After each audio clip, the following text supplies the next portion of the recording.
You're listening to the AfterBuzz TV Network, now the largest new media platform on the web, and your number one source for after-show entertainment. Very good, Keith Johnson.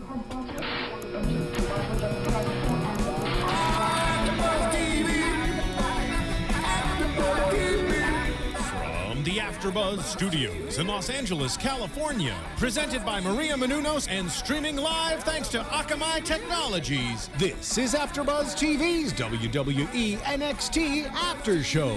We'll break down tonight's episode and get you all the latest news and gossip. And now, another post-game wrap-up show for your favorite TV show. It's AfterBuzz TV's WWE NXT After Show. I'm the Boogeyman, and I'm coming to get you. Oh, the boogeyman is on his way, and it looks like the hobo is scared. Hello, everybody. Welcome to AfterBuzz TV's NXT AfterBuzz podcast. I am your host, Ryan Clum, and once again, joining me, all smiles over there, for Halloween is the beautiful Cathy Kelley wearing her Total Divas shirt. Yeah, I was gonna be Bo, and I'm holding in tears right now because of how awful traffic was. Seriously, getting here. I was in the car for 2.5 hours, and I had this whole Bo thing, like about Bo originals and gazebos and Bologna, I'm Italy. sorry. And awful LA traffic ruined it for you. Yeah. The price you pay for the weather right there is being stuck in traffic. It is every bit as bad as we tell you it is for all you people across the country. It is awful. Worse. It's so It's a holiday, sort of. It was 7 miles. I could have walked that in 2 hours. Yeah, it's literally. That's so insane. bad. It's insane. And right next to her, joining us once again, is the hobo, looking a little, I guess, dressed up for Halloween. I'm not quite sure. Do you get it? Do you get it? My costume? I'm a normal guy. You see, when you're as awesome as I am, it's nice to dress up for one day a year as a completely average individual. Right. And I can do a pretty good normal guy impersonation. You want to hear it? I'd love to see it. Hi, my name's Brandon Taylor. I'm an assistant manager of security for a chain of pharmacies, and I live in Burbank with my wife. How amazing was that? That was pretty Seriously. That freaks me You know how out. hard it is to learn the California Don't accent, but ever I've do that mastered again. it. Okay, all right. You kind of look like a hipster right now. Well, I'm trying to match, the surroundings. Surrounded by hipsters, gotta look like one. Anyways, I've actually have my costume on today as well. I don't think I could have made an easier costume than I did last year, but I have found a way. You have. I am NXT superstar Cassius Ono. I knew you looked familiar. I knew it. Wearing my I just property knew of WWE shirt. And speaking of this shirt, we have a contest we're running. To win one of these things, Tuesday, WWE 2K14 came out, which I'm not sure if either of you have had a chance to play. No. But I was actually under the weather the last couple days, so I rented it and have been playing the 30 Years of WrestleMania mode, which is amazing if you get a chance. But anyways, we're running a contest. If you have the game, go on if you want to win one of these T-shirts. Go into Create a Wrestler once you get the game and create any host of any of the wrestling shows on here on AfterBuzz. Stick a gimmick on us, put us in an entrance, tape it somehow, put it up on YouTube, send it to myself, Cathy, send it to Hobo. Send it to Alex Kozlov. And in a week from today, next week, we are going to make the decision on the winner. Yeah, and shout out to Joseph Boza, who did WWE 2K13. Yes. He made He's waiting for the new one. Pretty much everyone. Already. So that Yeah. was pretty cool. They look pretty cool. But yeah, 2014, got to do that one. And I liked his Dale Rutledge. I thought Dale's was pretty good. Johnny's was pretty good as well, Aquasto. Okay, yeah. I didn't go through all of them yet, but Now, see, last week you said that that people couldn't make me, but somebody on Twitter at Soapbox Mark said he was going to make me anyway. well, they so can. there you go. And someone make actually you. said they're going to make Smiley too, our former love host of that. Raw. Perfect. I'm sure he would love that too. We'll make sure he sees that.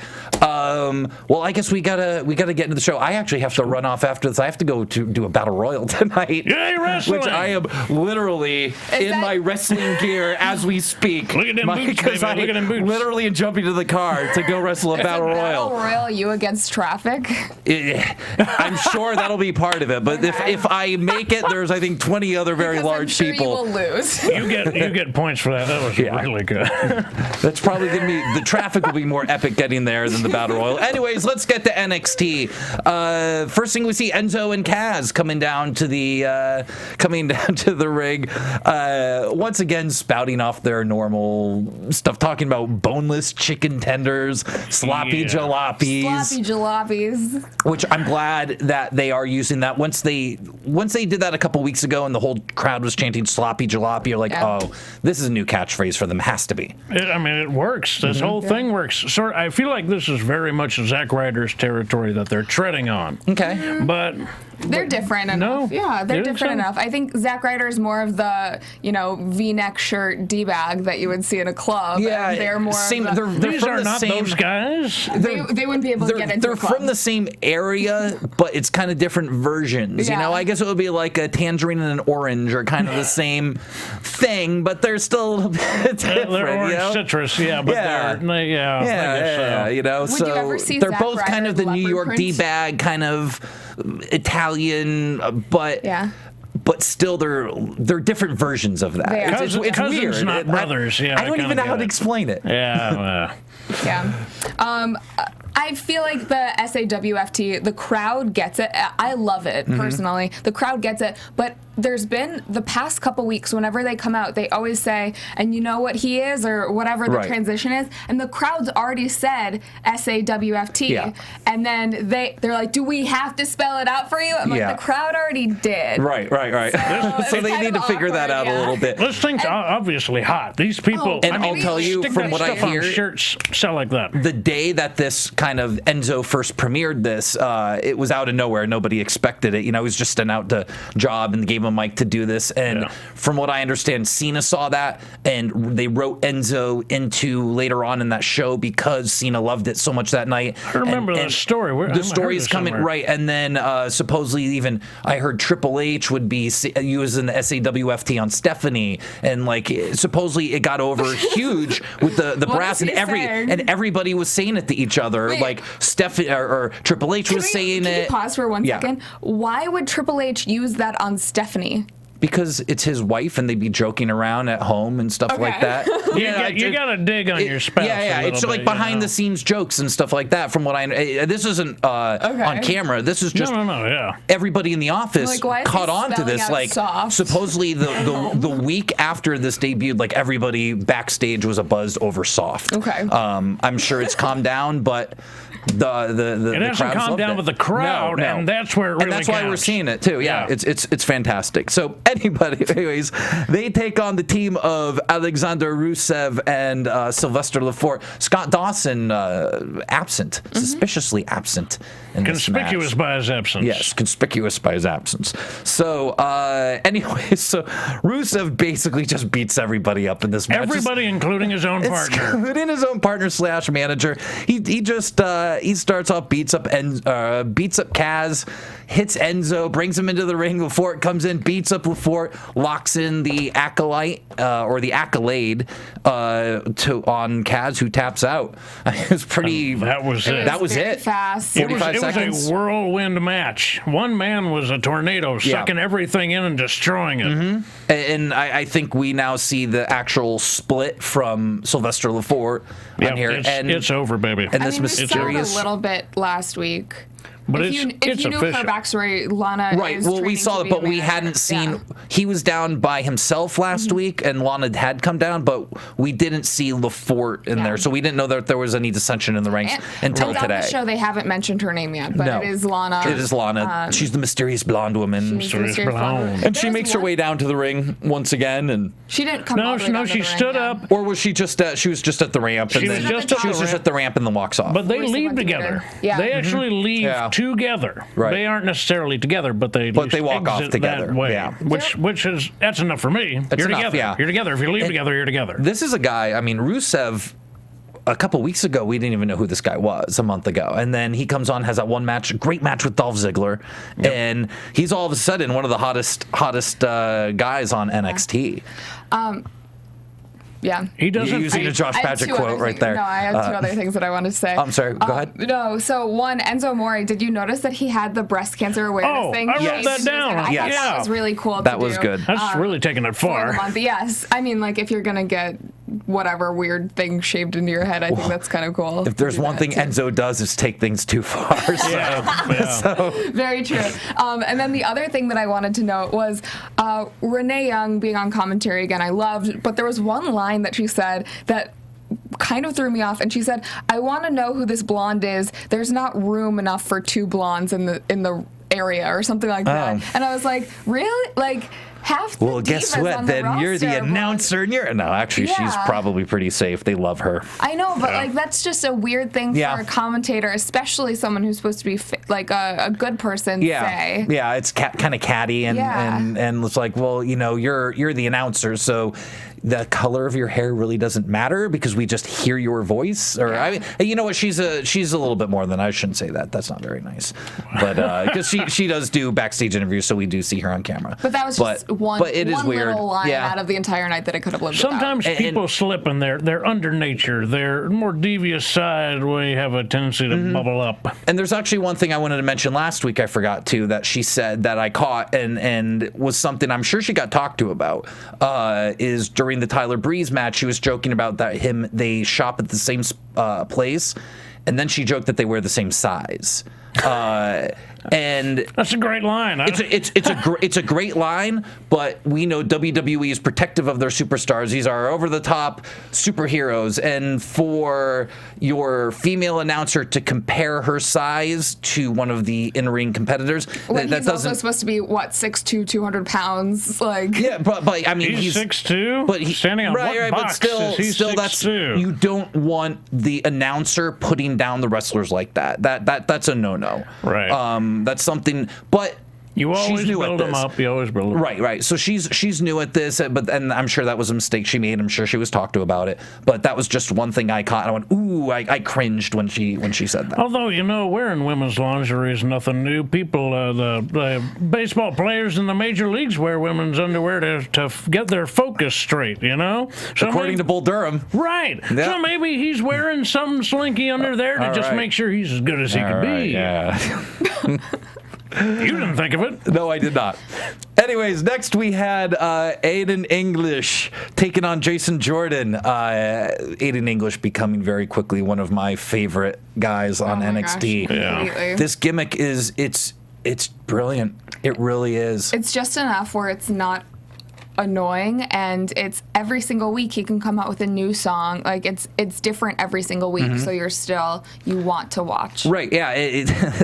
It's so original that he's able to do that, and I loved the Titantron had a theater. Did you notice that this time? Yes, had the curtains. Had the curtains, had the balcony, had the seats. So I thought that was really, really great. The roses at the end. Right. Awesome. I'm sure that was planted. It had to be. They almost all came from the hard cam. Different directions. Yes. There was only a couple from the other. Most of them came from actually where the camera was. The majority of them. So yeah, I mean, he took on Jason Jordan. This was a pretty quick match. He hits the what do they call it? They call it a director's cut. He hit the director's cut. And I know what I was saying. I loved when he was singing to him. He sang a lullaby in the middle as he of had it. the Are you kidding me? That was go to sleep. Baby. Jason. Cathy, did you catch when Regal said that he had a man crush on English? I saw Regal stand up, and he was tearing up, is what he said, over how beautiful the whole thing was. And I was genius. That's so weird. He said he had a man crush on him. Now, you said last week that a man saying he has a crush on a woman increases that woman's standing. Is it the same for a man having a crush on a man? I think so. Yeah? Yeah. You like the guy better? So.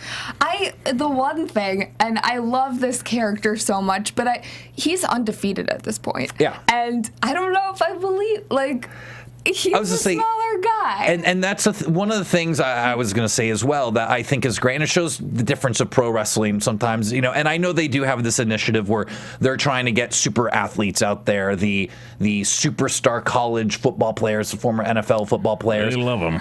But look at these two guys. We had a guy who's obviously a former college athlete, and Jason Jordan looks like $1 million. Oh, completely. Right there. Yeah. And then you got Aiden English, who's obviously not as much is athletic, but we know comes from a theater background, and who's a more interesting character is obviously Aiden English. Here's the thing. I mean, you've got that's what wrestling's about. You've got the athlete who is exactly what he is, brute force right in your face. But Aiden English is wily. And Wiley can outsmart strong, and that's what you're going to see a lot. Is these wily guys are going to walk around these athletes who are trying to throw punch, throw kick. Doesn't work because they've got these guys figured out. Right, and the mental game is so important. Absolutely. You slow it down. You've got these guys who want to go as fast as they can. And when you slow the pace down, it screws up their head a little bit. And that is a very good point. The mental game is so important, and that's where you win a lot of times. In the mental game, if you're able to scout your opponent's moves, you get them every time. Yeah, I like to say it's not always the car, it's the driver. Yeah, that's a good one. You can put a much better car in front of me, but if I'm a better driver than that guy, I'm going to beat him. That's true. So very true. Moving on, we see Adrien Neville in the back talking about his new rivalry with former partner Corey Graves. Basically says, you go after my leg, you went after my livelihood. Things are just getting started. As short He's a jumping Geordie. Jumping Geordie. As short as this was, this Neville, it got me. I don't know why. It was just something about Neville. It was so natural coming from him. Yeah. And he was using terms that I'm sure are common across the pond, but here they're odd and they're different. Yeah. And it makes him unique. It makes him very, very English. Yeah. And I think that puts him over, sort of. Yeah. It's hard to explain, but I got you. I got a lot from just that little bit. Yeah, and I understand things that are so common to other people in our world becomes very different and interesting. Actually, the Star Wars movies are based on Akira Kurosawa's films and George Lucas watching them, and it was the kind of that thing where he saw this world he didn't understand that was so common, out there. To some people, it's every day, but that's how the Star Wars films actually came about. Was him watching these foreign films that were so different, but were all based on Western movies. The more you know. Yeah. Yeah. Go back to my little film school days. But we have next the Divas in action. Ah, yes. Paige taking on Summer Rae, who debuted on Raw this last week. Had her first televised match on Raw. I thought did a great job. Did a great job on the pay-per-view as well. So, and did a great job tonight taking on Paige. Paige just starts off intense like always. She is aggressive. Aggressive. Yeah. And we were talking about earlier that the nicest compliment I think I can say is Paige wrestles like a man. She moves like a guy in the ring. It's you might get. Just gonna say that. You might not want to say that. I'm sorry, but it's. I would say great. that she wrestles better than some of the men on the roster. She wrestles better than a lot of the men on the roster. She's got a pace to her. She's got this drive, and it's sort of constant, but it's slow. It's methodical. She's a wrestler. Yeah, she's a wrestler. By God, she is a wrestler. I mean, she grew up with it. It's in her blood. All of her family were wrestlers. Yeah. Her brothers were almost signed to WWE as well. Like, it's just, she grew up her family, her mom, her dad, everybody. Yeah, she's great. And you know who I would love to see her actually wrestle? A female that's also a wrestler, and I think of the same way is their trainer, Sarah Del Rey. That would be cool. We need to see Sarah. If you're not going to put her on Raw, let her do some stuff on NXT. Please let us see Sarah Del Rey in a WWE ring. Can you imagine her coming in and wrestling some of these girls? It would be amazing. I mean, it really would. Paige SDR. It might create some animosity between the divas, and if she is like the trainer there, I don't care. At the same time, yes. I know. She's amazing. Yeah. She's so good. So, anyways, Sasha jumps in and grabs the leg of Paige at one point, gets tossed out of the ring. You rarely see it, but in this instance, I'm glad it happened. Tossed right out. Mm-hmm. Got to. Just like tossing Miss Elizabeth out of WrestleMania 5. Well, just that was a little different. It's a little bit different. I just played that in WWE 2K14. So it's fresh in your mind. It's fresh in my mind. You were sick. Really sick. I was. It all worked out really well.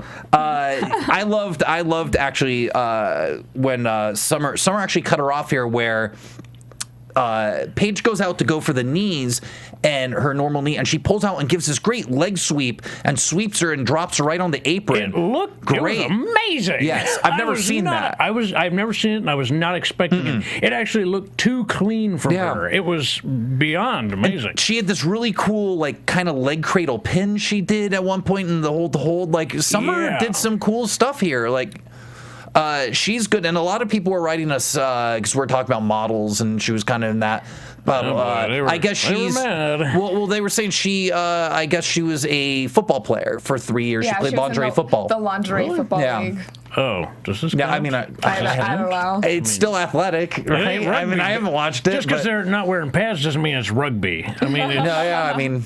I think that there is some athleticism. I'm sure to there that, is. but at the same time, I'm sure there is. I just don't know where. It's glorified football. It's not really.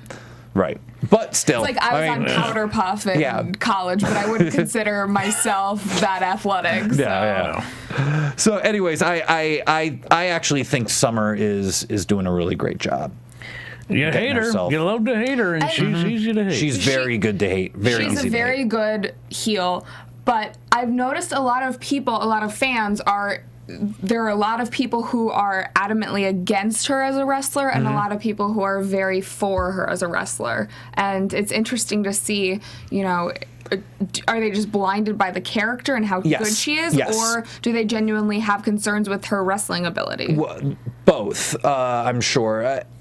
I think a lot of it is she's a heel. You're supposed to dislike the heels. Do you know how many great wrestlers that were heels I thought were terrible when I was a kid? Like, oh, this guy sucks. I used to think Stunning Steve Austin was the crap. I used to think he was the worst guy. I hated Steve Austin, and I want to watch him lose. And then you realize, well, no, he's really good. Once you get older, he's eliciting the emotion he is supposed to elicit from you.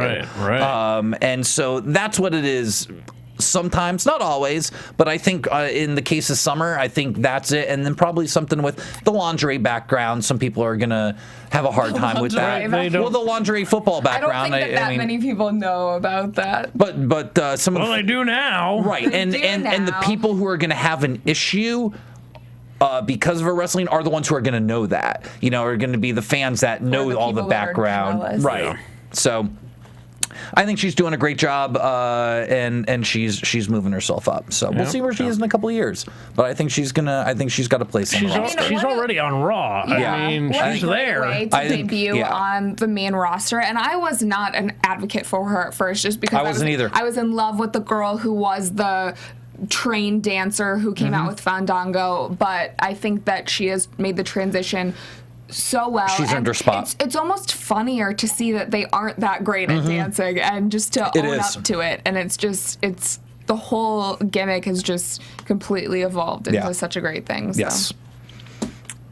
We go to the back and we see Tyler Breeze, and he is going to send that derelict back to the streets where he belongs. Back to the Hobo. Yes, back to me. I'll beat him up, and I'll bite him too. Do you hang out with CJ Parker on the streets? Do you know this guy? He's a commune dweller. I'm a loner myself by trade, so I'm not into that whole kind of communist, for lack of a better word, type of deal. I'm for me. I'm me for me. Yeah. I get so confused all the time because there's CJ Parker and then Lana's real name is CJ Perry. Oh, okay. And I don't know. That's so weird. That's funny. Yeah. He says it's time to go shoot the breeze. So, all right. Does that mean we're going to talk or we're going to shoot Tyler Breeze? Well, he didn't do that, so. After that, we get a kind of a cool promo from Luke Harper, which I thought this was kind of cool. It needed some. My only complaint about this was the editor needed to put some like filters on it, maybe some little grainy things and some scratchiness that would have added to this. Maybe put some voice effects on there or whatever. The creep factor. Yeah. Hype up the creep factor, but is very he's cool. He's not as creepy as Bray. No, and like I said, I think part of that was the way the video was treated and stuff. I mean, a lot of the Wyatt family stuff is as creepy because the way they're editing them. Look at the early NXT stuff to what they're doing now that the actual WWE editors have gotten a hold of it. Yeah. They can really tell stories with their editing. It's really unbelievable. And I just thought that needed a little bit of this. But this was really cool. Just I found a new plaything and oh no. I liked it. So it gave Harper a little personality. A little standalone time. Mm-hmm. That's good. Yeah, and he hasn't really had a lot of that. So, and he is the general of the Wyatt family. The general. Mm-hmm. Oh, yeah, he is. Yes, sir. I mean, he is the top guy. He is Wyatt's top man. Rowan and Harper just kind of seem like Bray's lackeys, and it is nice to see their characters develop a little bit more. And the only reason I know that he's the general is they've said that before on Raw. I think Michael Cole said something like that on commentary, that he is supposed to be the number one guy, which if he is, I would like to see him start taking a little bit more. Let's get some more Wyatt guys in there. I think that might be why they referred to him as the general. That he may be starting to take a little bit more of a the leadership. Yeah, here. it'd be interesting. We then go to our main event of the evening, where Tyler Breeze and CJ Parker meet once again. This time, Tyler has something that belongs to CJ. Dreadlocks? A couple dreadlocks. I thought it was fortunate to see that it didn't turn them into a voodoo doll. There might have been a man backstage who knew how to do such things. There might have been. Might have been. Well, the boogeyman wasn't back there. No, he's not here, though, is he? No, I hope not. Okay. I certainly hope not. I love the fact that Tyler Breeze had a furry iPhone. Yes! I love creativity. Why not a furry This guy iPhone? just never ceases to amaze me. His character, you can do so much with it. It's just true. everything. And when you think that he's taken it to that level, like there's always something else that he can do, just because of the broad spectrum that he has to work with. I mean, you can go the Zoolander route, or you can just go the so full of yourself. Yeah, and with his style of wrestling, he's the chicken poop heel, that runs away from everything. Yeah. And so there's just so much you can do. He's ready almost now. People love Even to though see the the runner fans get beat. You cheer him all the time. He can be weird. moved to the main roster now. I think this character's ready. Okay. Even if his, I think his wrestling work has been good as well, but it doesn't even need to be right now. If he's going to go to the main roster, who do you see him feuding with off the bat? Because I can't really think of anybody who'd be a good match starting off. Well, let's ask everybody. Sandow. Ask the fans. Twitter us. Send us a tweet. Sandow's a heel, As a heel. I think Breeze would be a heel if he went to Raw. Yeah. I think Breeze, in this I feel setting, like is going he is. over where he's almost becoming face because everyone. But not once he hits the main roster. That's this audience. Yeah, Okay. You're talking about the same 200 people or 500 people or whatever it is that watch a show every And week. people have disagreed with us on YouTube about what an audience does when it's the same people over some and over. people But said, they're not only cheering the heels, and we never said they're only cheering the heels. They what we like said Breeze. is weird audiences get weird when it's the same audience over and over, and they'll start to do things that they're not supposed to put, because they're into themselves a bit. But it's not always that way. There's something about Breeze that they like. Yes. Perhaps it's the over-the-top nature of him, but at his core, Breeze is, like you said, a chicken heel. Yeah. So he's going to run, and people hate seeing somebody run from a fight who's supposed to be a fighter. They want to see him get punched in the face. Which is exactly how this match started. Exactly. With Breeze just, he goes right for him. Breeze just bails out. Run away! I just started laughing the minute I saw this. Down the line, though, wouldn't you think that if Sandow was a face, that they're like those two going up against each other? Because Sandow would just say, oh, you're so unintelligent, and the fact that you're out here and you care more about your looks than intellect is just it's everything wrong with society. They'd be able to go today. tit for tat. It would be a lot of fun. Those two. Sandow would have to be the face in that whole turn. Sandow would have to be the face, and honestly, after what he did on Monday, I wouldn't be surprised if they'd want to turn him face. He just had a 3-segment match with Cena. Yeah. Everybody said they were very impressed with him. I was a little disappointed he didn't win the title. Everybody I'm talking to is really upset. And I think that just shows everybody really likes him, and maybe it's time to put heel. But we're not here to talk about Raw. We're here to talk about NXT. Breeze starts running around the ring. Runs for his life. His fluffy boots fluttering in the breeze. I love those fluffy boots. Fluttering in the breeze? Fluttering. CJ pursues and finally gets him in the ring, and CJ starts just going to town on Breeze. Why not? He took his hair. Yeah, absolutely. And CJ tries to take his looks away from him, but Breeze covers up. I love that. He goes for the shot, and Breeze just goes him, so gives him a shot to the back working on instead. that back, boy. Absolutely. Give him take what they're giving you. Yep. Eventually, CJ got him up in the airplane spin, spun him around, put him down. Breeze just doesn't know where he is. This guy. Have you ever been in an airplane spin? I don't think I've been airplane spin before. You don't know where the hell you are. You have no idea what is going on. Yeah. All you know is, I want this room to stop now. Yeah. I think I've been pretty successful so far of getting those stopped when people try to start them on me. Elbow. Yes, elbow to the head, grab the ropes, do whatever you can. So eventually, so CJ gets up on the second rope. I'm not sure how they got into this, but Breeze did kind of like an ankle leverage power bomb as CJ's standing above him on the second ropes, and Breeze is down on his butt in the turnbuckle. He grabbed him by the ankles and like power bombed him, which the fans didn't explode into it. That was awesome. I think he just pulled his feet at the right angle so where they slipped, and he just sort of ate it right there. Yeah, it's the only way I can explain how he would have been able to pull off a move like that. You can't just grab a guy from the ankles and smack him onto the ground. Yeah, no, you have to almost get him off balance. Right. Now, he may have grabbed him and pulled in and caused him to teeter back. Whatever it was very effective. I haven't seen anybody powerbomb anybody like that before. No. Very, very innovative and interesting. And eventually, Tyler Breeze goes to the top. CJ Parker catches him, throws him off the top. Yep. Strikes him, beats him up a little bit. But Breeze's offense during that whole period in between was all this offense to the face, Parker's face, like standing on his face with both feet. Yeah, I mean, I've done some pretty dastardly things in the ring myself. I have never wanted to remove a man's face from his skull in that manner. It's probably because CJ tried to give him a shot, and I guess so. Yeah, he you hit can't me in the take face, it, but I'm he gonna can hit yours. sure dish it out. Absolutely. He's a complete hypocrite.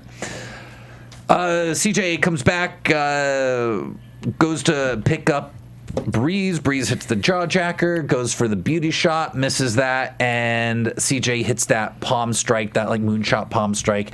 For the 1, 2, it's a 3. good move. Honestly, you could hit a guy with an effective palm strike and completely knock him out.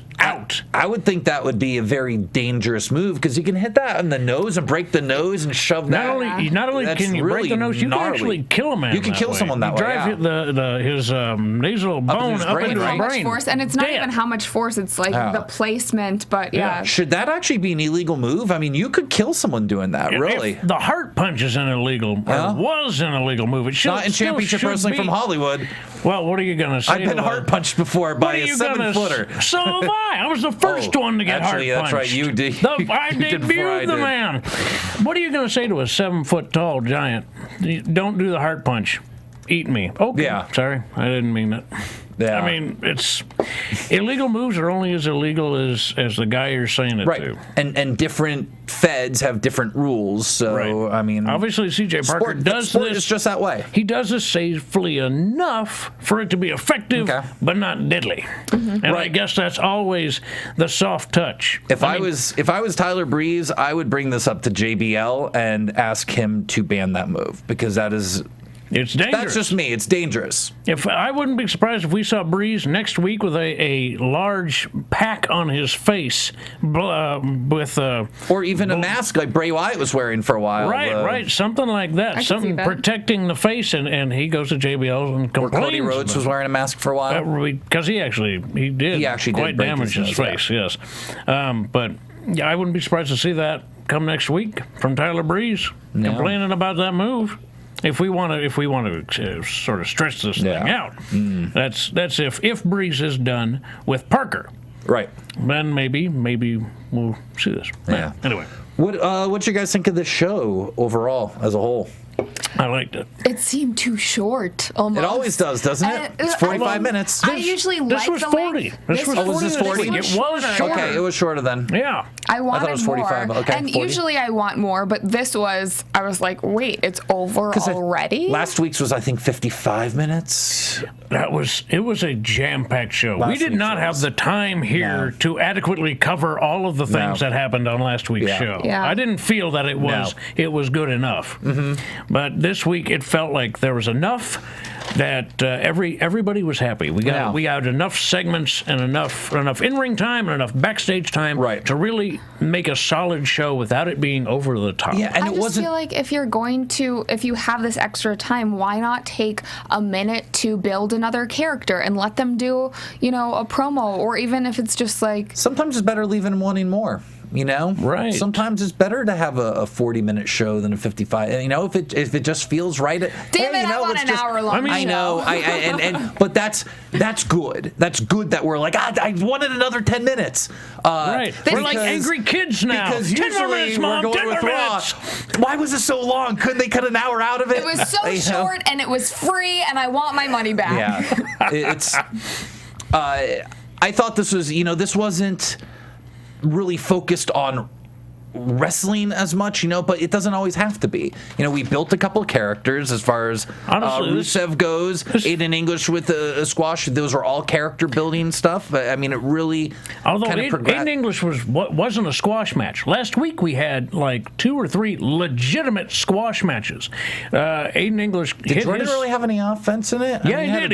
He hit a beautiful drop kick. That counts. But that was one move. It counts. A squash is a squash. Last week we saw You can't have a people move in the ring. No, you're not. We saw 2-3 matches last week where men hit nothing. They were beat on start to finish and then lost unceremoniously. We saw one with Rusev as well. 3 men beating numbers. Right. So that match was something else. It sort of built up the other man. It did work. Yeah. I thought, and then a couple of little interviews, but yeah, I enjoyed this, and this was a good show on showing how to build a card. We had a couple little matches here in the beginning that were fun, got some characters over, and then we had the women, and then a great main event, which was a couple segments. Yeah. And that was really the focus on the show. I think Dusty Rhodes doing a great job writing the shows.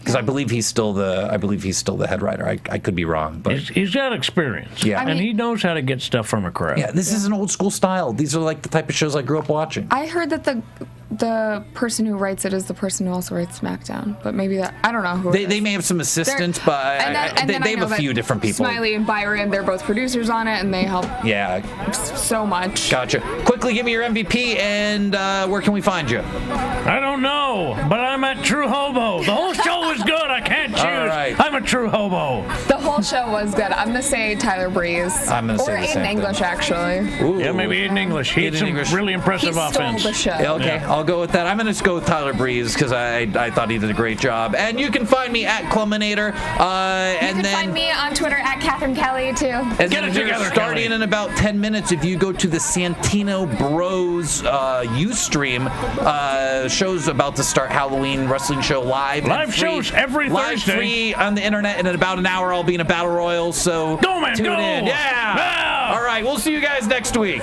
From executive producers Maria Menounos, Kevin Undergaro, Phil Svitek, and the entire AfterBuzz TV staff, we would like to thank you for listening to the AfterBuzz TV network. To watch or listen to other after shows and post comments or questions, be sure to visit AfterBuzzTV.com. I'm Sir Richard Wentworth, and this has been a presentation of AfterBuzz TV. Buzz you later. The views expressed herein are those of the hosts only and do not necessarily reflect the views of AfterBuzz TV or its owners or principals.